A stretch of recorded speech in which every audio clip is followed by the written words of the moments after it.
Tu as déjà trouvé ton bien idéal, tu as commencé à chercher le financement et là, tu fais les banques. Et qu'est-ce que tu as comme réponse? Désolé, monsieur, madame, vous ne pouvez pas avoir votre crédit immobilier parce que vous n'êtes pas encore propriétaire de votre résidence principale. Est-ce que tu as déjà eu ce retour? Est-ce que tu l'as personnellement déjà vécu? Commence à me le mettre d'ailleurs dans les commentaires. Si c'est le cas ou si le sujet t'intéresse, reste jusqu'à la fin de cette vidéo parce que je vais te partager une information, une stratégie en bombe pour que tu puisses investir dans le locatif en étant un primo-accédant, un primo-investisseur. Bonjour à tous et bienvenue sur cette chaîne destinée à l'investissement immobilier. Je suis Célie Dorido, je suis immopreneur et sur cette chaîne, je t'apprends à toi aussi devenir un investisseur immobilier rentable, un immopreneur, quelqu'un qui fait du business avec l'investissement immobilier, qui gagne de l'argent tous les mois, qui gagne du cash flow. Si le sujet t'intéresse, si la thématique t'intéresse, je t'invite à t'abonner à cette chaîne si ce n'est pas encore fait et surtout active bien ta cloche de notification pour ne rater aucune de mes futures publications. Et la deuxième chose, regarde en barre de description de cette vidéo, tu y trouveras des liens fort intéressants. Notamment le lien vers ton cadeau de bienvenue si tu es nouveau ou nouvelle sur cette chaîne. Et le deuxième lien très important, c'est le canal des immopreneurs, le canal Telegram gratuit pour toi où je partage très régulièrement des informations, des pépites sur l'immobilier et mes conseils, mais vraiment au feeling. Franchement, vas-y, si tu n'es pas encore sur le canal, rejoins-nous. Alors, comme je le disais aujourd'hui, le sujet c'est de parler de cette fameuse histoire des banques.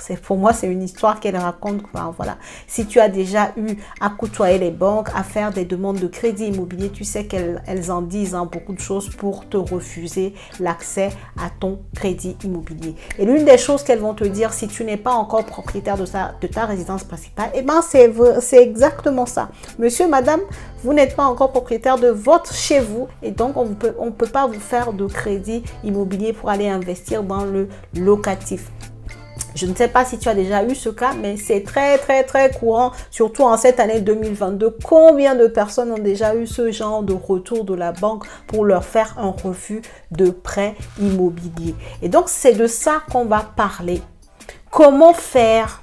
Quelle astuce? Quelle stratégie adopter pour que même si tu n'es pas encore propriétaire de ta résidence principale, eh ben, tu puisses quand même avoir un crédit immobilier pour faire du locatif. Alors, ce que je vais dire dans cette vidéo va peut-être pas plaire aux banques, mais quand même, ça me paraissait important de te partager cette stratégie ô combien puissante. Elle est trop puissante. Commence à mettre les likes en même temps avant que je ne commence à te parler de cette stratégie. Elle est applicable que tu sois en train de vouloir acheter un appartement ou que tu sois en train de vouloir acheter un immeuble de rapport. Peut-être tu sais de quoi je veux parler si tu me suis depuis un moment ou si tu es sur le canal justement Telegram, j'en ai parlé. Bref, si tu me suis, je pense que tu as l'information, mais peut-être que tu l'as loupé. Et donc, je te fais la vidéo pour bien te l'expliquer, pour que tu l'imprègnes correctement et que tu puisses l'appliquer.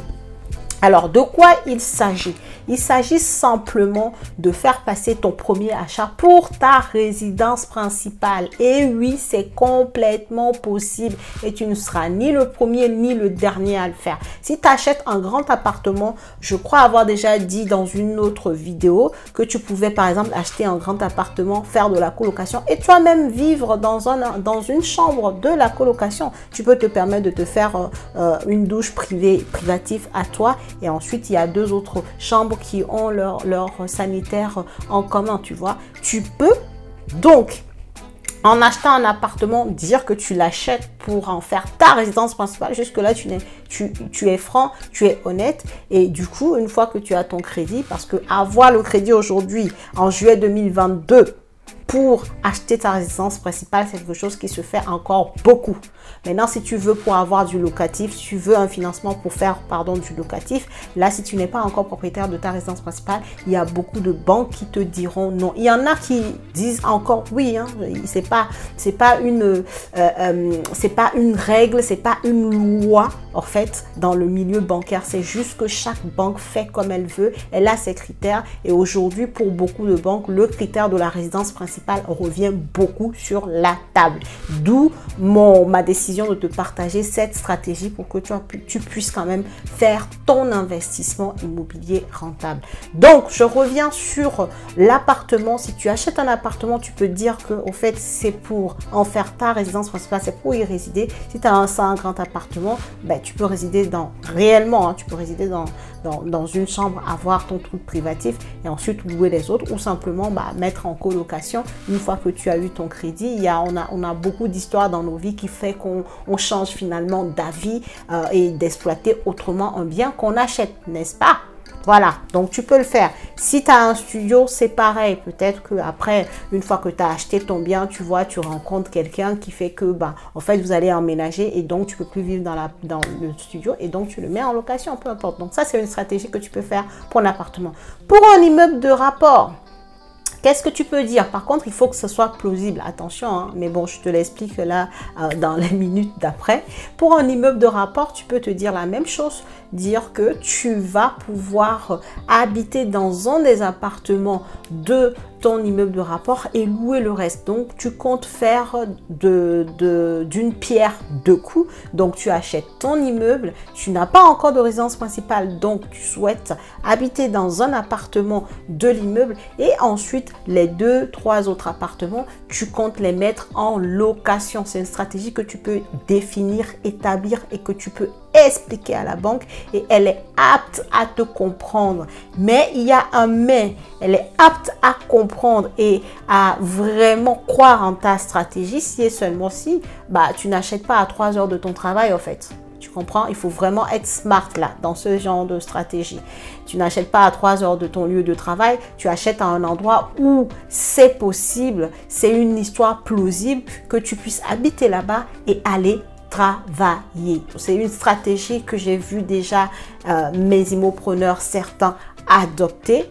Pour certains qui ont déjà leurs résultats, qui ont eu leur crédit, pour d'autres qui sont encore en train de chercher leur financement. Donc, c'est quelque chose qui se fait, qui fonctionne, d'accord, en fonction d'où tu trouves ton bien. Maintenant, bien entendu, hein, il y a d'autres critères aussi qui vont rentrer en ligne de compte. Mais cette histoire de, oui, on ne vous fait pas de crédit parce que vous n'avez pas votre résidence principale, eh bien, tu vas éliminer cette cause-là, cette cause de refus en appliquant la stratégie dont je viens tout juste de te parler. Est-ce que c'est pas puissant ça? Est-ce que tu as mis ton like? Est-ce que tu as mis ton like? Est-ce que tu as partagé la vidéo?